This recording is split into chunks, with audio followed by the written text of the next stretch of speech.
We're back, and joining us now is Bill Petrie, a retired government scientist who for over 30 years played a major role in the development of American chemical weapons.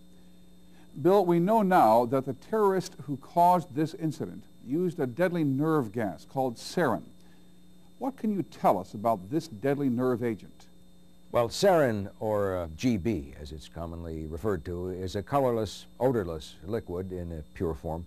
If it isn't pure, as is likely to be the case in a terrorist attack, then it may have a faint odor, like juicy fruit.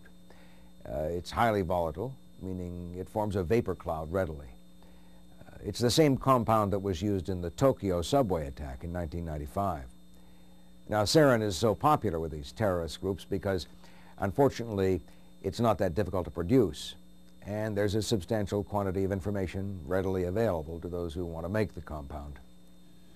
Can you tell us something about how the agent affected so many people? Well, this is a highly toxic substance. It's designed to injure and kill thousands of soldiers at a time on the battlefield. It is, in essence, an insecticide for people. A person need breathe only a very small amount of this agent to be affected by it. It acts very rapidly. Initial symptoms can occur within seconds, actually. Death can occur within minutes. It affected so many people in this incident, predominantly due to the deadliness of the agent and the effects of the mall's air circulation system, which unfortunately served to distribute the agent vapor throughout the food court area of the mall. We have an illustration of how this chemical spread. Yes. The device, once activated, began producing agent vapors. The circulation of air in the mall helped to transport these vapors throughout the food court and the adjacent sections of the mall, affecting everyone in or passing through this vicinity. Now keep in mind that even though it's so deadly, it's difficult to disseminate it so that large numbers of people receive a lethal dose. Yes, 10 people did die in this attack, but the vast majority of the people in the mall did not receive a lethal dose of the agent, and they survived the attack. Bill, how exactly does this nerve agent work? Well, in very simple terms, sarin acts to interfere with nerve transmission. Normally, the body has a mechanism to turn nerve impulses on and off to properly control muscles and glands. Nerve agents interfere with this mechanism, so nerve impulses are uncontrolled, causing the muscles to constrict continually and glands to secrete large amounts of fluid.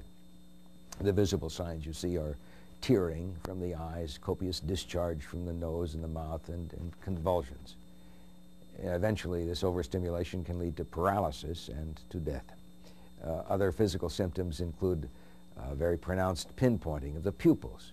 Now, the victims in the Tokyo incident described that everything suddenly got dark.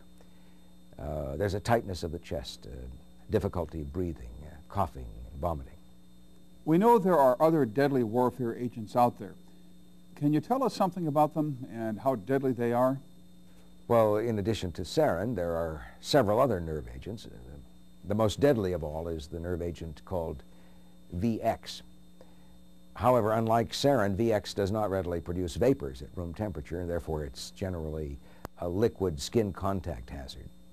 However, VX is many times more toxic than sarin, even through skin contact. And should it be vaporized or aerosolized, the impact would be devastating. Another class of agents is vesicants, or as they're more commonly referred to, the blister agents. These agents pose both a vapor and a liquid hazard to all exposed skin and mucous membranes. The most well-known of these agents is mustard gas, which was used extensively during World War I, you remember. Mustard agent has a very strong garlic or mustard odor, which is how it got its name. Now, on the skin, it results in reddening of the skin and eventually large blisters. And when breathed, it severely irritates our respiratory system, resulting in coughing and sputum. A major problem with mustard agent is that although it begins damaging body tissues immediately, its physical signs and symptoms are delayed for hours or even days, depending on the degree of exposure. We have a demonstration of that in this video footage. Briefly, this footage shows the effects of nerve and mustard agents. First, we see the pinpointing of the pupils and the extreme secretions from the eyes, the nose, and mouth caused by the nerve agents.